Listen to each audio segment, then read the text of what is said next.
So look at the Garcias. On the outside, they've made it. A nice home in Austin, 2 SUVs in the drive, and $139,000 a year coming in. By almost any standard, they're winning. But if you look closer, the reality is actually pretty scary. See, inside that house, things are different. Despite that 6-figure income, their bank account has exactly $412 in it.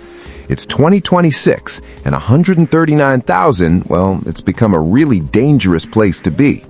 The problem is, families at this level earn just enough to qualify for high-limit debt and big mortgages, but they don't earn quite enough to survive the rising costs of the life they've built.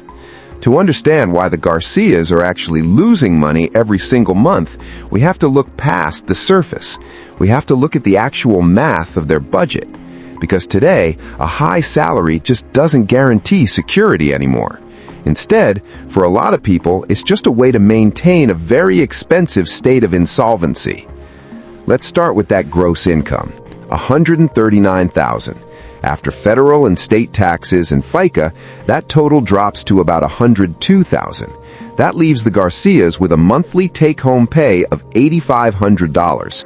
Then we have the house. They bought it back in 2024 when rates and prices were both high. They're paying $3,200 a month for the mortgage. Then you've got property taxes at $600 and homeowners insurance at $350.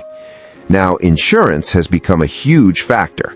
Across the U.S., rates have spiked 30% in just 2 years. For families like this, it isn't just a bill. It's like a secondary tax on owning a home. Before the Garcias even turn on the lights or the water, nearly half of their pay is already gone. At this point, the house isn't an asset anymore. It's a fixed cost that's trapping them.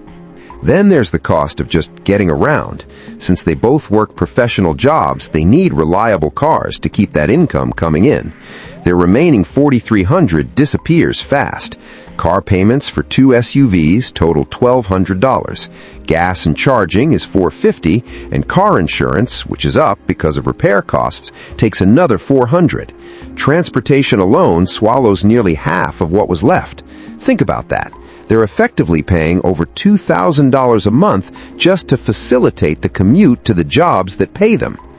That leaves them with $2,300 for everything else.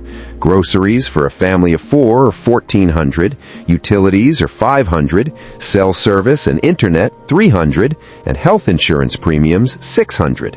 The end result is a monthly deficit of negative $500. You know, typical advice says to cut out coffee to fix a budget, but the math is clear. You can't solve a hole this big by skipping a latte when the real issue is $6,000 in monthly housing and vehicle costs.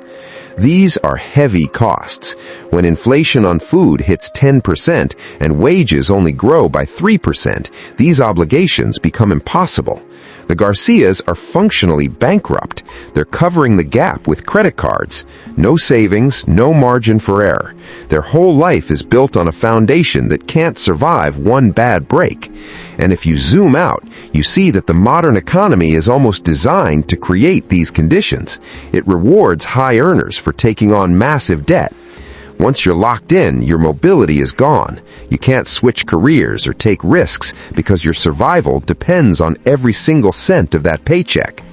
Breaking this cycle requires a total restructuring of how the household works, and it has to start with cutting that overhead. Reclaiming your cash flow usually means letting go of financed assets. Trading those SUVs for older cars owned in cash could put $2,000 a month back in the budget. In some cases, it even means moving to a zip code where housing eats half your pay. Next, you have to move beyond just trading your time for money. At this level, your hourly rate just can't keep up with rising costs. This is where you need leverage. Skills like sales, content creation, or code, where income is tied to the value you create, not just the hours you work. And finally, you have to look at risk differently. Higher deductibles and self-insuring small risks can stop that constant leak of just-in-case premiums.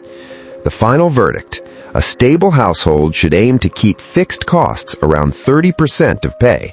For the Garcias, it's closer to 95%.